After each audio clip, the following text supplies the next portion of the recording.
here's your host, John Chapman. What is going on, faithful? Welcome to your therapy treatment. Just when you think you get the hope, you think you see the playoff destiny, this day shall forever be remembered as the day which shall live in infamy. Yeah, I use those words lightly. It is December 7th, Pearl Harbor Day, and man, I think that's kind of how it feels. The sink got sunk, right? The 49ers came out, and defensively, we're going to go through all this, and I want to say thank you to everybody for showing up after that. Get it off your chest, baby. No holds barred. Don't hold back. You got to drop in some cuss words. You do what you got to do. Let's talk. Let's chit-chat. Now, we do have some good news. We are giving away a Brandon Ayuk jersey who played very, very well. He had that one huge play that totally cost him, that brought about the interception, but we're going to go over positives. We're going to go over negatives. But I think the clear picture is this.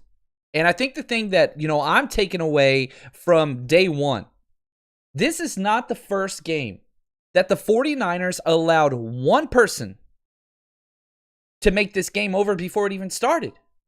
Emmanuel Moseley, he's scratched because of a hamstring. So what do the 49ers do? You go with number 27. I'm not mad at number 27. I'm not mad at him. I'm not mad at number 27. I'm mad at a coaching staff that refuses to understand what it is and what he cannot do, which is play football at the NFL level, and just stick with them blindly, no matter what. Oh, it's a position you haven't played in 3 years. You got this. We're going to put you against Cole Beasley. I was worried about Cole Beasley before I found out number 27 was starting. You go back to the episode we did on Saturday. I said, look, my biggest question mark in this game, it's Cole Beasley. He is going to feast on our defensive scheme, and that was when Emmanuel Moseley was on there. Now you throw in number 27, and Robert Saleh just says, you know what? Let's stick with it. The entire time, zero adjustments. Stop me if you heard that one before. But why? As a coaching staff, you lost that Miami game before it ever even started, whenever you put out the 20th outside corner. And the only reason why he was out there is because Dante Johnson was hurt.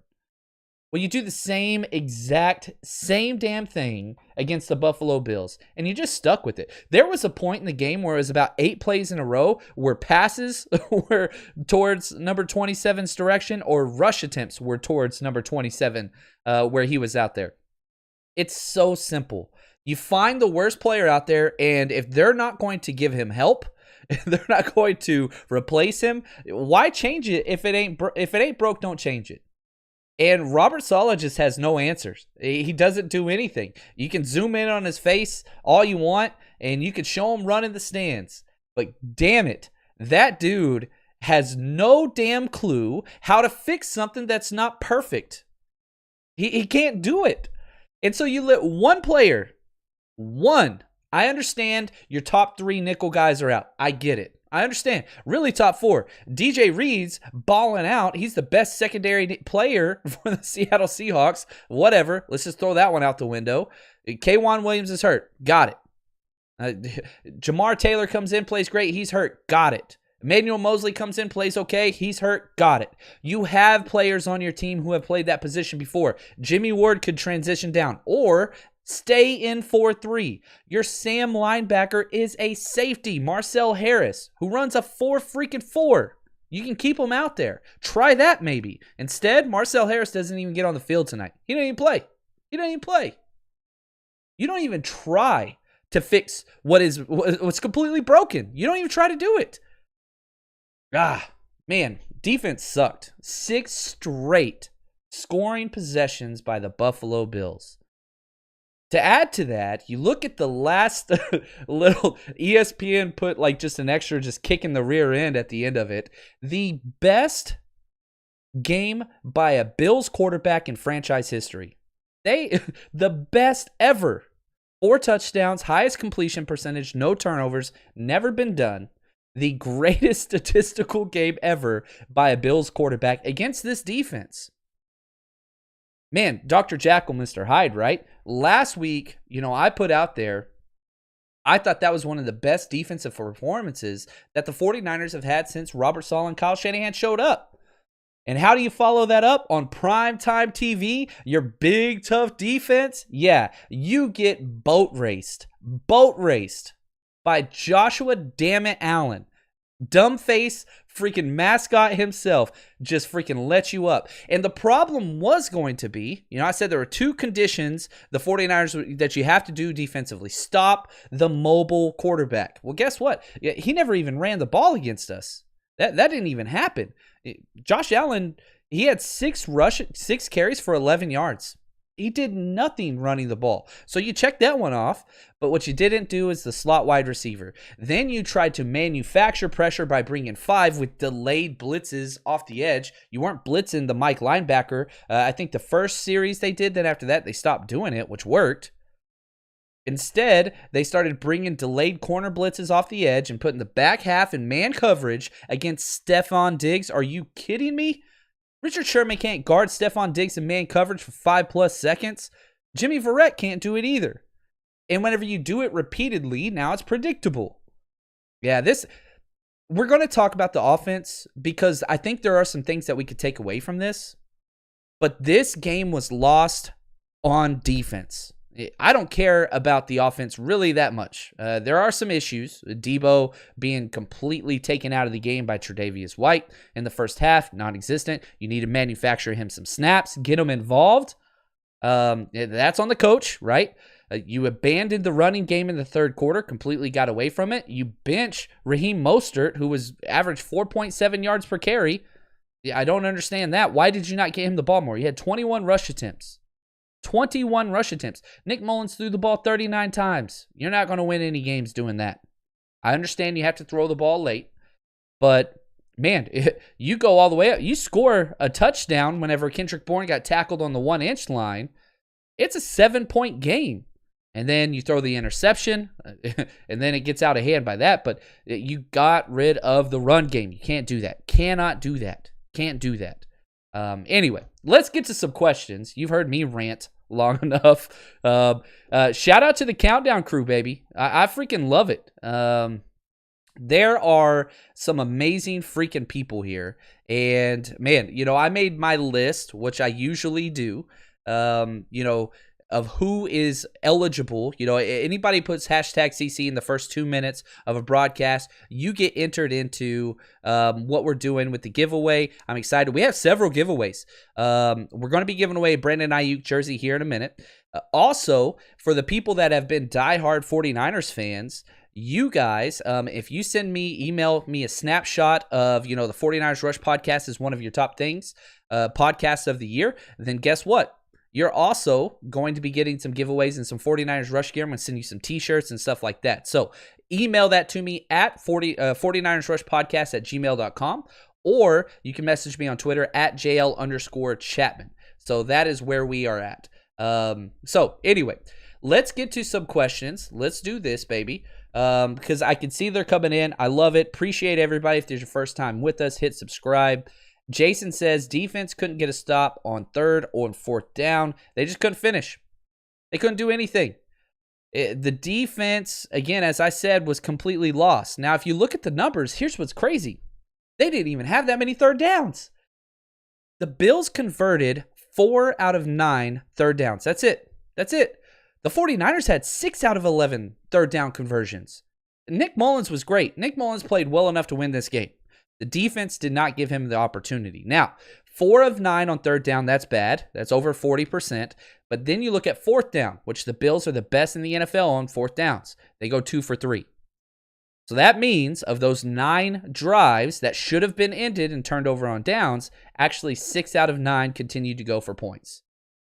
60%, that's like 63%. This is not going to cut it. It's just not. I think you're exactly right. You got to get off the damn field, and we could not do it tonight. It was an embarrassment. Yeah, depressed Niner fan. I'm blacked out drunk already, chap. Here's the probably the one good thing about this podcast. There's several, but I can't get pissed off and start drinking beer because whenever I drink a lot, I slur my speech, man, and nobody wants to hear drunk Chapman on here for an hour drooling on himself. Hashtag South, we speak slow. It's what it is. Sergio, talking about the turnovers. This is the 6th consecutive game for the 49ers where we have turned the ball over at least 2 times. That is not winning football. That is not winning football. Now, there are 2 interceptions on this, okay? One of the interceptions was off Brandon Ayuk's hands. Not a great pass, not a bad pass. 100% on Brandon Ayuk. But while we're talking about Brandon Ayuk, he continues to show out. 5 catches, 95 yards, and a touchdown on 9 targets. Brandon Ayuk is great. Even had a deep ball. I can't even believe it. Nick Mullens attempted a pass that went over 20 yards. I think he has 3 on the season through 6 starts. But it was a great ball. It was caught. It was a huge gain, 49 yards. Brandon Ayuk is great. He does bobble the ball sometimes. That is a tendency that we're starting to develop now. But usually he comes up with it. Just got hit as he bobbled the ball this time and ended up being an interception. That is rough. Now, the other interception is 4th and half an inch. We go empty set. Oh, my God. Our best asset is running the football. It's Kyle Shanahan in the end zone. He has one of 2 mindsets. We go giant, jumbo, goal line package and bring it all in, or we go empty. Why can't you just do a spread run at the goal line? I don't understand it. But anyway, I digress. We go in an empty set, 5 wide, and they put their number 1 corner, one of the top 3 corners in the NFL, Tre'Davious White. He's the reason he shut down Debo in the first half, by the way. They put Tre'Davious White one-on-one with our 3rd-string running back, Jeff Wilson Jr. Now, Jeff Wilson Jr. had a great game. But do not, on 4th down, target your running back manned up against one of the best corners in the NFL. They had 3 linebackers on the field that play. We targeted their best corner versus our running back. I don't get it. I know the play broke down. He was scrambling, trying to make something happen. I respect that. He didn't take a sack. Put the ball in the end zone. That's great. You had to get a touchdown there if you were going to have a chance to get back in the game. But come on. Use some type of understanding of football, not to target a running back on 4th down and man coverage versus their best damn defender. Come on, man. Now, that interception was just stupid. Oh, man, I was mad. I was pretty hot on that one. But man, let's talk Nick Mullens. I think this was Nick Mullens' best start this year. He threw 3 touchdown passes. He didn't get sacked 1 time. No sacks. The offensive line wasn't great, but it was 100% good enough to win. The offense, Nick Mullens, good enough to win. You put up 24 points. You played well enough to win. You got stopped on the 1-yard line twice. Red zone offense is a whole nother thing now. You got stopped on the 1-yard line the very first drive, 0 points to account for it. You got stopped in the 4th quarter on the 1-yard line, 0 points to account for it. So you left too much out there. You can't do that whenever you're a backup quarterback and you're playing against an offense that's on fire. But again, Nick Mullens, 26 of 39, 300-plus yards, 3 touchdowns, 95.7 quarterback rating with those 2 interceptions. He played well, not even upset. The problem is we didn't run the ball, 21 rushing attempts. That ain't going to do it. We averaged over 4 yards a carry, but we got away from the run, and I think that was problematic. I think that caused so many issues. I really don't like that. Russ, our favorite player, number 27, actually played half decent tonight. I disagree. Whenever you get targeted probably 17 times and you allow 15 of 17 catches, now given Robert Saleh put him in the worst possible position to be successful, he did nothing. He did nothing to help him out. Yeah, it's kind of rough. Warner played great. A lot of people kept blaming Sherm. I don't know, man. Sherm didn't play great. But whenever you put anybody in man coverage with no safety help, mind you, and you ask them to play man coverage against Diggs for 5 seconds plus, nobody's going to win that. There's not one corner in the NFL that's going to win that consistently, and that's what we asked our team to do, nonstop. Yeah, Sherman didn't play great. He did not. But make no mistake, you look at the touchdown, which, I'll break it down on Game Pass, the wide open touchdown to Gabriel Davis in the end zone, that was 100% on 27. We adjusted our coverage. We were in a too-high safety look. In a too-high safety look, Richard Sherman, the number 1 outside corner, he has to look through the number 2 wide receiver. So you count him, number 1 out wide receiver on the outside, number 2, he looks through the number 2 wide receiver. If the number 2 wide receiver breaks off to the flat, a shallow route, the outside corner jumps, and the person lined up in the slot or the flats fades deep in the too-high safety look. It's not our cover 3 look. And you saw Richard Sherman jump the underneath route and turn around with his hands up. And then you see Tarvarius Moore coming over in the too high safety look. Perhaps he could have made that play, but most safeties won't. And you just see number 27 ducked his head. Now, it looks like it's Sherman's fault. It's not Sherman's fault. Once we do the breakdown, the rules, you've seen that coverage several different times. 100% on number 27. Now, what did Robert Saleh do after that? Paraded him right back out there and let him continue making mistakes. Yeah, it was bad, man. It was bad. I love this. Nobody you need to know. I think Saleh wants to stay with the Niners because that game looked like he was trying to yank his head coaching future. Yeah, I think Robert Saleh is getting hired this year, and I'm grateful. I think he'll be a good head coach. I'll root for him.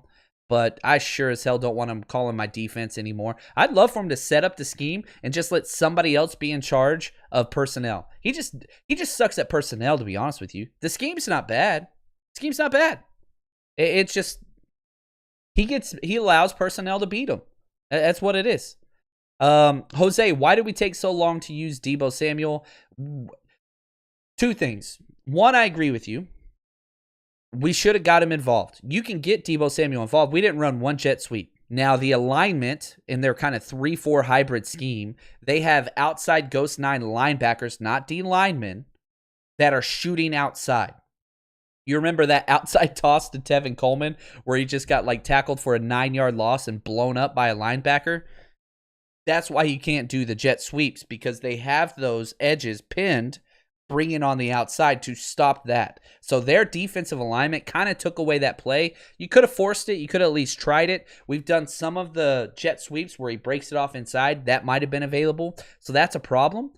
But Tre'Davious White shut down Deebo. There's no doubt about that. The second half, we moved Deebo around just to get him to run routes. You could have done that in the first half. Could have done that. But yeah, that's a problem. Now, Deebo did show up pretty big in the second half. 6 catches, 73 yards, all in the second half. It was all Ayuk early, then it was all Deebo late. Can't do that. You need consistency. But you look at Nick Mullens and his shortcomings. One, he cannot throw the ball to Jordan Reed to save his life. Nick Mullens hates Jordan Reed. He got the touchdown at the end, which was really, really nice.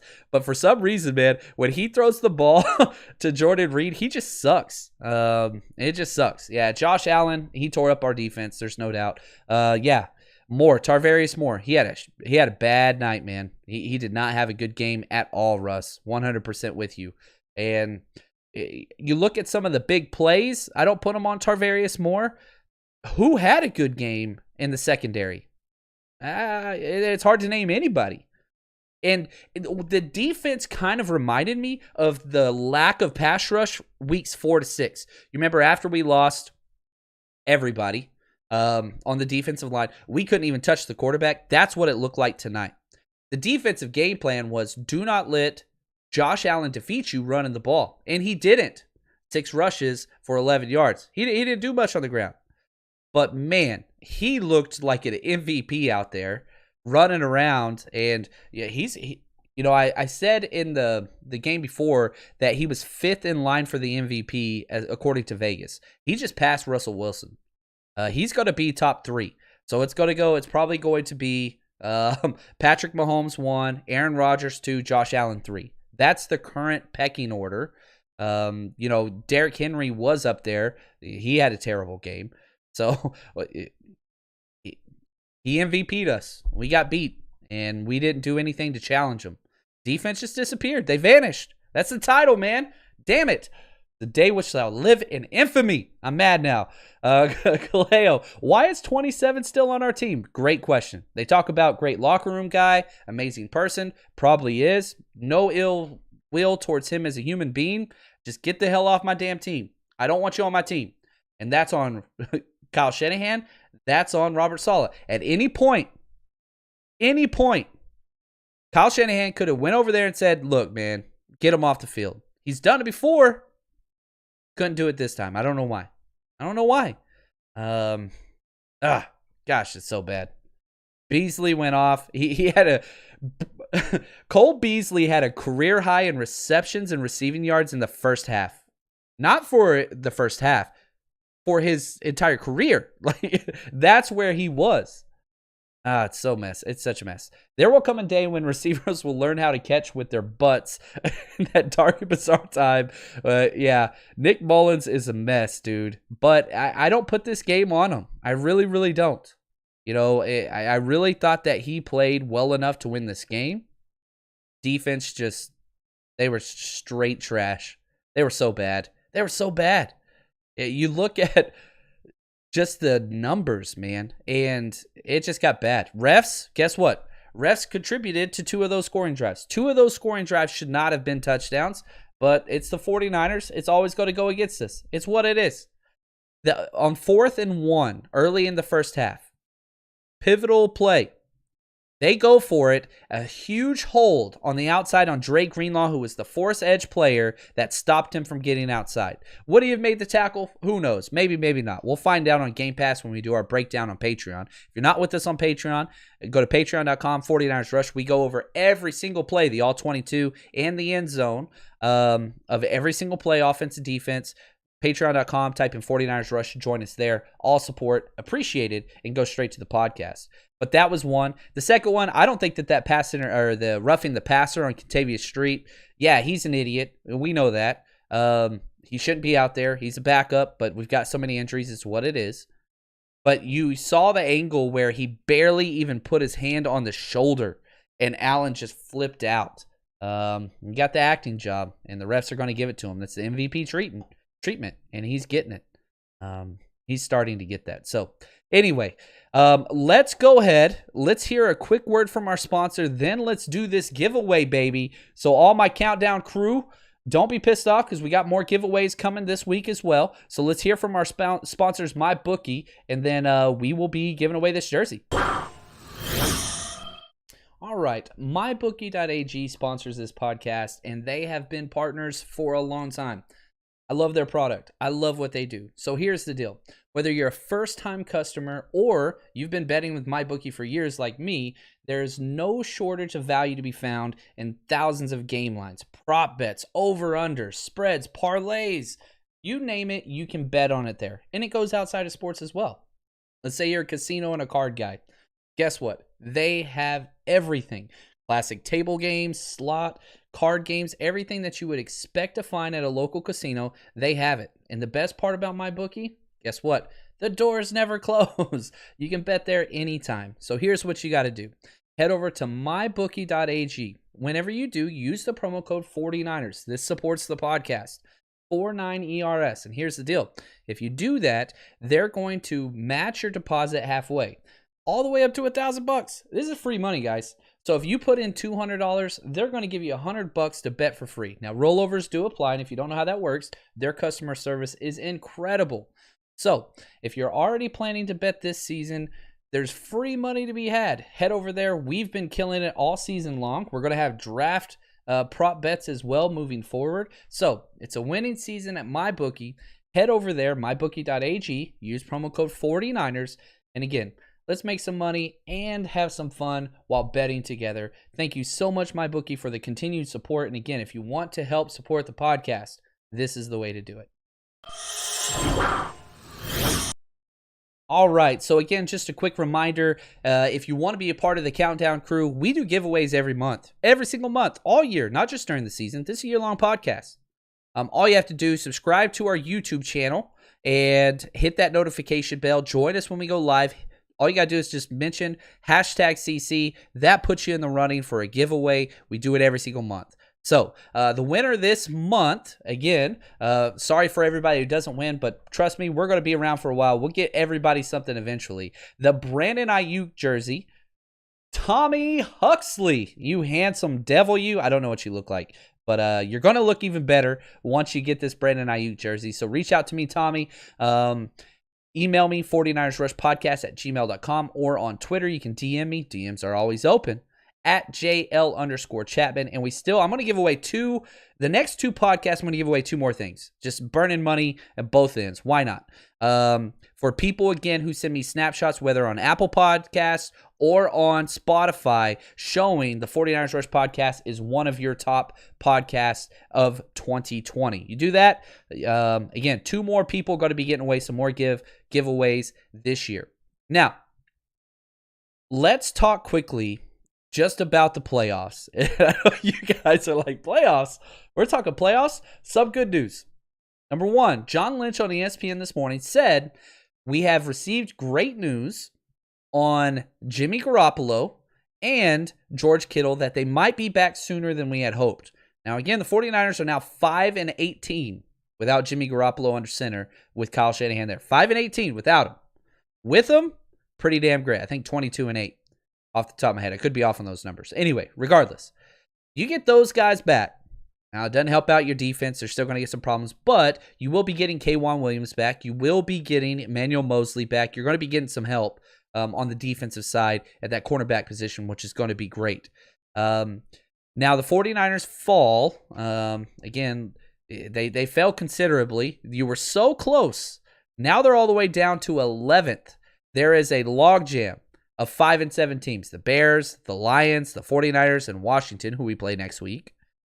But the 49ers at the bottom because of the conference record. I told you guys earlier this week, this game was the least important game left on the 49ers schedule for playoff situation. We got 4 games left. 9-7, you're in the playoffs. You're going to get in the playoffs. 8-8, maybe, probably not. But 49ers still got a shot. They still got a shot. Is it going to happen? Probably not.